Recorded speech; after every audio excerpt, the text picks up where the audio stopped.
Today's video is sponsored by Skillshare.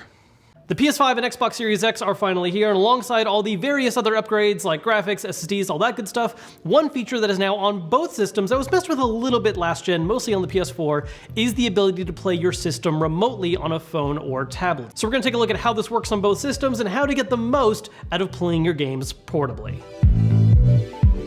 To begin with, let's just take a look at the basic setup for getting remote play for both systems. And they're both pretty similar. There's a couple fine differences between them. Both systems are going to require you to download an app on your phone that will work on both Android and iOS. In the case of Xbox, it's just baked into the main Xbox app, whereas with PlayStation, it's a dedicated app called PS Remote Play, which will also allow you to play PS4 remotely as well.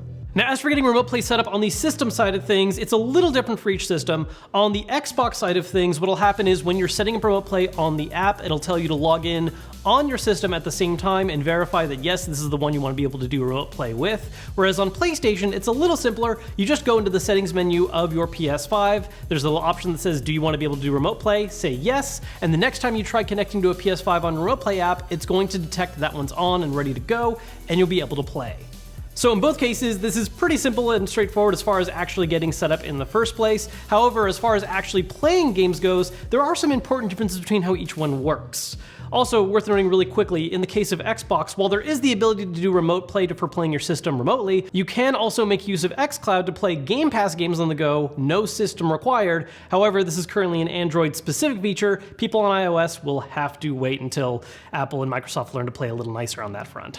Something worth noting for both systems as well is that while playing over Wi-Fi is normally generally pretty okay for both systems, I highly recommend hardwiring in if you want to make use of remote play often, because you really need to have the best upload and download speeds possible on your system to make sure that the experience is actually smooth and responsive and not just something we're going to be getting a lot of messy dropped frames and unresponsive controls. While the basic concept of remote play is the same for both these systems, the way they're actually executed as far as how you can interact and control with it is very different.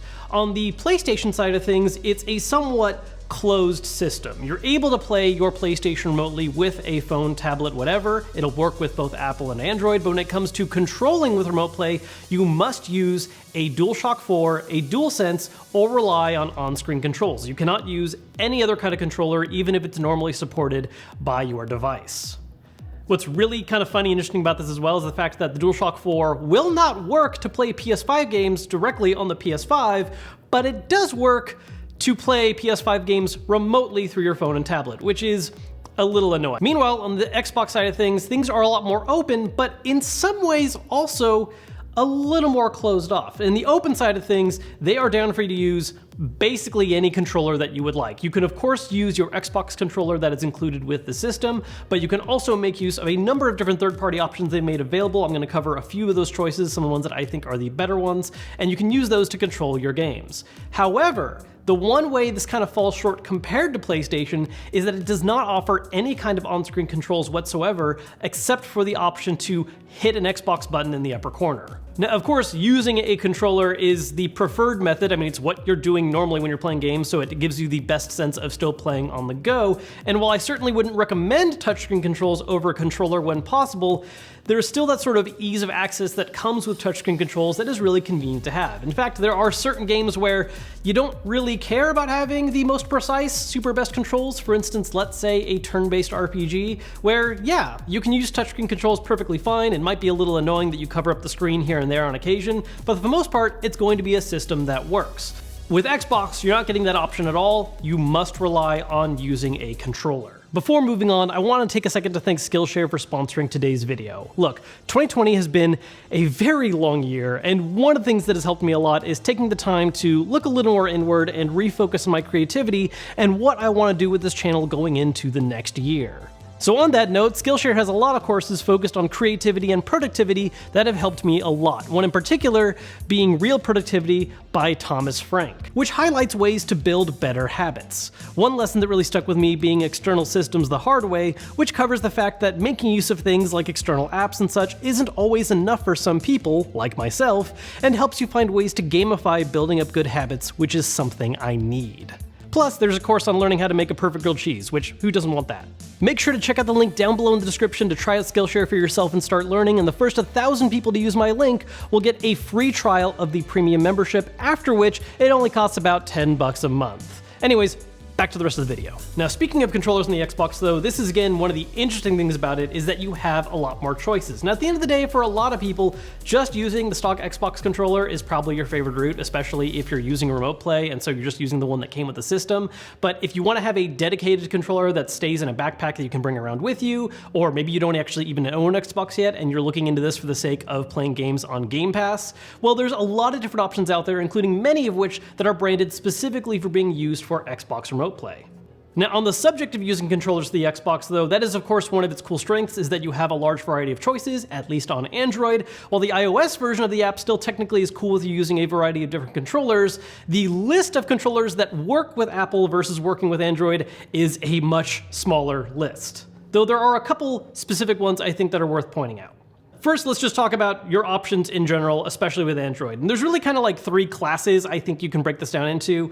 More traditional style controllers that cost like the regular price of a wireless controller, more expensive nice pro controllers, and then more specialized mobile controllers that are focused less on trying to recreate the experience of playing directly on the system and more of turning your phone into an actual handheld portable. For regular controllers, there's of course just the regular Xbox One or Xbox Series X controller. This is the most straightforward way if you just want to have a similar experience. Some more dedicated options that have been branded specifically for Xbox include the new 8BitDo SN30 for Android. This is a more limited version of their SN30 in that it literally only works for Android, not for any other platform.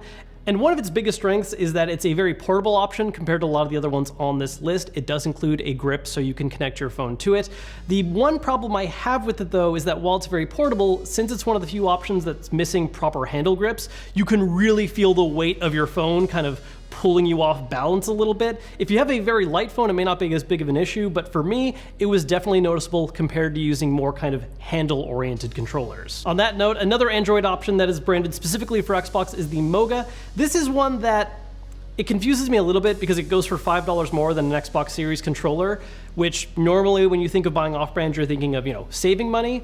Generally, I like the buttons, sticks, and overall feel of the Xbox controller more. However, one specific feature of the Moga that's worth pointing out is that it does feature back buttons as well that you can remap to other settings. So if you like having back buttons and you don't necessarily want to spend a bunch of money on an expensive Pro controller, this is going to be that midpoint to aim for. Meanwhile, on the Pro side of things, if you're willing to spend a lot more money, you can of course get the Xbox Elite Controller 2, which is just the bigger, better version of the regular Xbox controller. For Android, there is also a very specialized option made by Razer, which is the Raiju Mobile. This is based on their Raiju controller for PS4, which is actually one of my favorite Pro controllers, and it has a built-in clip and will work with Android devices to play Xbox remotely. It's a little extra. You're spending a lot to play games mobily on the go, and you're still going to be limited by the aspects of remote play, but ultimately, if you just want a really, really good controller to play with, this is a good choice. What's really the most interesting option to me though, and is available in both an Android and Apple version, also comes from Razer in the form of the Kishi. Now the Kishi, instead of being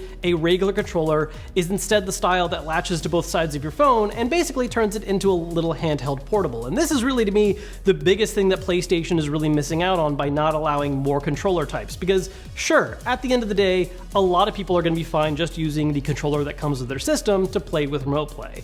But the concept of using something like the Kishi with a phone really changes the experience and I think makes a lot more sense. If you're planning to remote play through a tablet, then yes, using a regular controller ultimately makes the most sense. But if you like the idea of playing portably on the go with a phone, the Kishi to me is really the best option to go with unless you absolutely have to have more traditional style controls with the Xbox controller. Anyways, that was a lot for Xbox. For PlayStation, your choices are a DualShock 4 or a DualSense, which if you are upgrading from a PS4 and you have an extra DualShock laying around that you don't really want to use with the PS5, that can become a great dedicated mobile option for you if you want to use remote play often with your PS5. While I know Xbox does have this gigantic list, which is great to have, I do think at the end of the day, for most people, using the stock design that comes with your system makes the most sense, and it's just a really convenient option, so it's not really losing out too much there. The biggest thing really is where it loses out on more specialty design controllers, again, like the Kishi.